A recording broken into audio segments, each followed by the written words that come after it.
Yes, folks, it's Tales from the Jails with John G. Sutton. And today I received a copy of my new book, yes, folks, HMP Manchester Prison Officer by John G. Sutton. See that ugly bastard there with the big hat? That's me. And that shithouse there, that is PJ Proby. Somewhere. Yes, it's all in my book, folks, and it's getting good reviews, but it's got one review anyway. So do go and get my book, it's there, and I'll put a link down below. Right, okay, I'm going to talk today about David Lammy. David Lyndon Lammy. A highly intelligent man, by the way. Educated at King's School in the Greater London area. He won a scholarship. Obviously a very clever man. Studied law at London University. Got a 2-1. So he did well there. I mean, my grandson got a 1-1. But what does that matter? Hey, I'm telling you, he got a 2-1 in law, and then he went to Harvard and studied for a master's degree in law. And he came back and eventually stood for Parliament, and now he is the Secretary of State for Justice. And he was on BBC Radio 4 this morning trying to explain how they keep losing prisoners in the prison service. And it's the responsibility of the Department of Justice. Yes, folks. And he doesn't know how many people have escaped or been released early or kept behind. Just know that it costs millions of pounds for the government to pay compensation for people who were held in prison past their release date.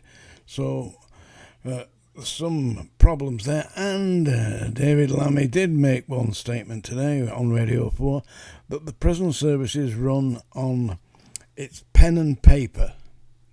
Now, when I was in the prison service, it was run on pen and paper, but the vast majority, all the prison officers I knew were reasonably educated people and could certainly read and write English. Because you had to get into the prison service, you had to pass the civil service entrance exam. So unless you could pass that, you weren't getting in. Nowadays, you've got to be able to knock on the door, get yourself a big hat and a set of keys, and you're off and running, especially if you're 19. We discussed that the other day. And by the way, I'm very sorry, folks, I couldn't get the YouTube channel to work last night. I did try. I mean, people know that I tried because I was on there, but I couldn't get the chat room to work. So I'll do it again next Tuesday, and I'll do my best to get it working. I'll run a few trials. And then if it's not working properly, I've had a good suggestion from Larry the Goatman, who says we could use WhatsApp.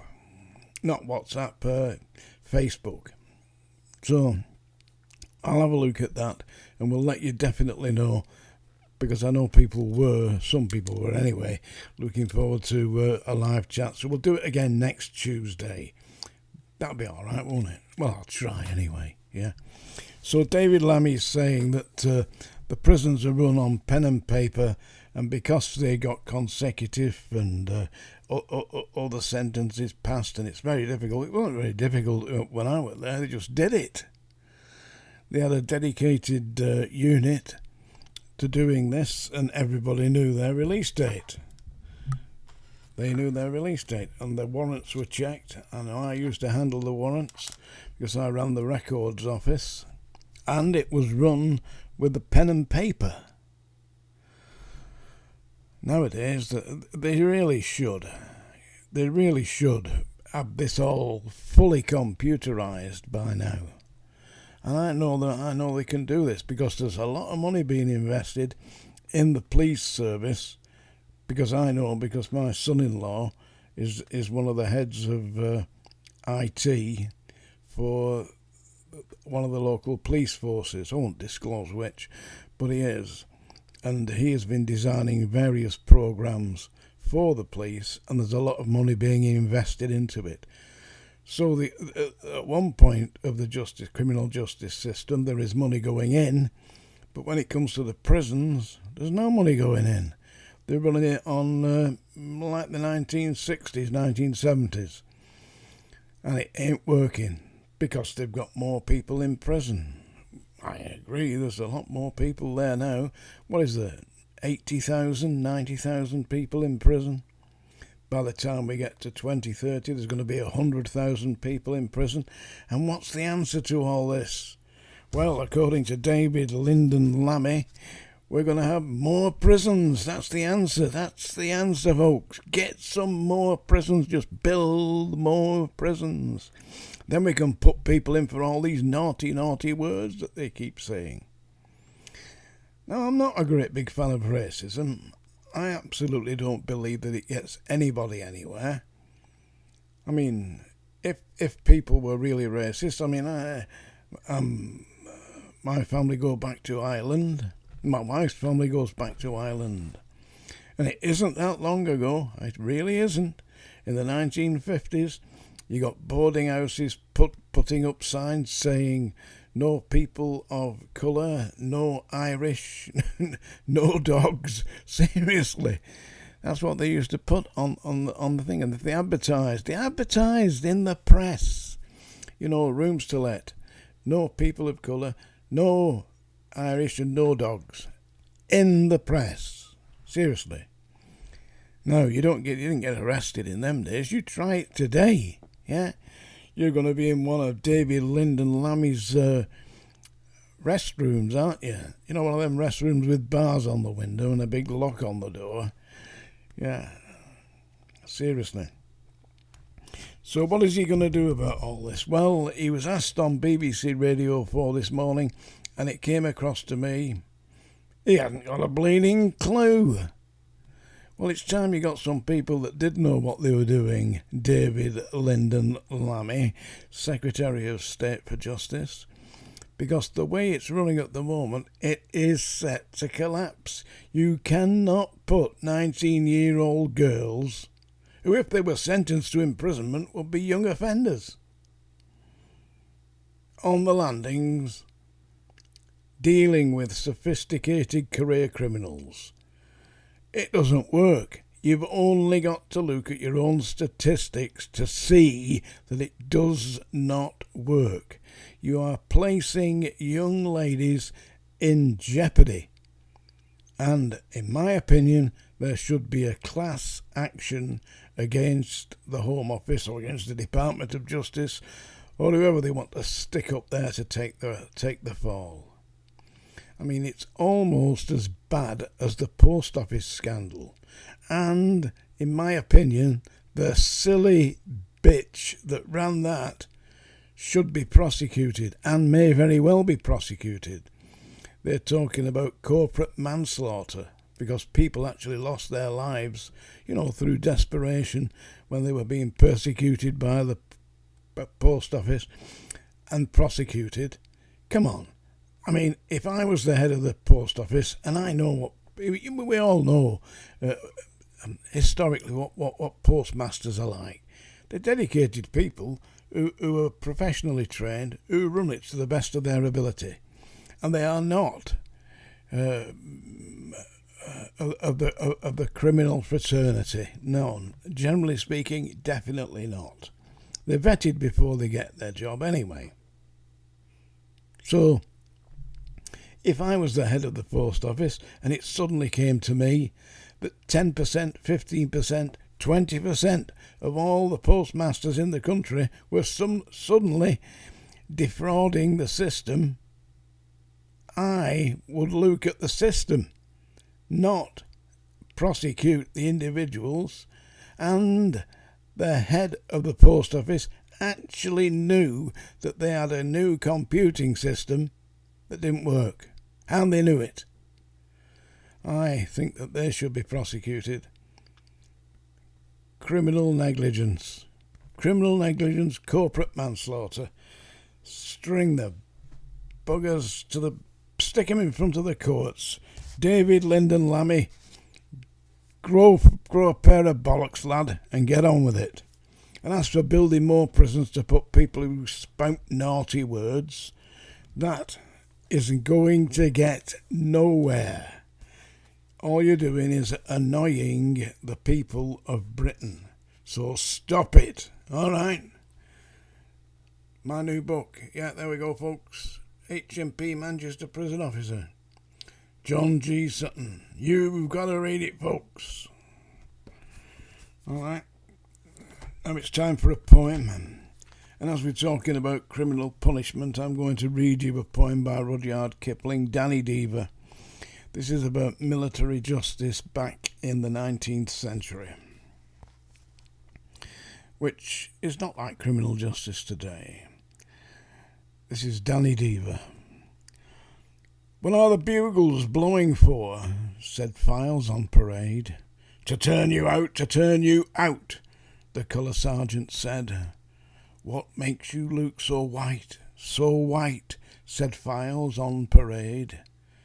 "I'm dreading what I've got to watch," the colour sergeant said, "for they're hanging Danny Deever. You can hear the Dead March play. The regiment's in Hollow Square, they're hanging him today. They've taken off his buttons and cut his stripes away, and they're hanging Danny Deever in the morning. What makes the rear rank breathe so hard?" said Files on parade. "It's bitter cold, it's bitter cold," the colour sergeant said. "What makes that front rank man fall down?" said Files on parade. "A touch of sun, the colour sergeant said. They're hanging Danny Deever, they're marching of him around. They've halted Danny Deever by his coffin on the ground, and he'll swing in half a minute for a sneaking shooting hound. Oh, they're hanging Danny Deever in the morning." "His cot was right hand cot to mine," said Files on parade. "He's sleeping out and far tonight," the colour sergeant said. "I've drunk his beer a score of times," said Files on parade. "He's drinking bitter beer alone," the colour sergeant said. "They're hanging Danny Deever. You must mark him to his place, for he shot a comrade sleeping. You must look him in the face. 900 of his regiment in disgrace, while they're hanging Danny Deever in the morning." "What's that so black against the sun?" said Files on parade. "It's Danny fighting hard for life," the colour sergeant said. "What's that whimpers overhead?" said Files on parade. "It's Danny's soul that's passing now," the colour sergeant said. "For they're done with Danny Deever. You can hear the quick step play.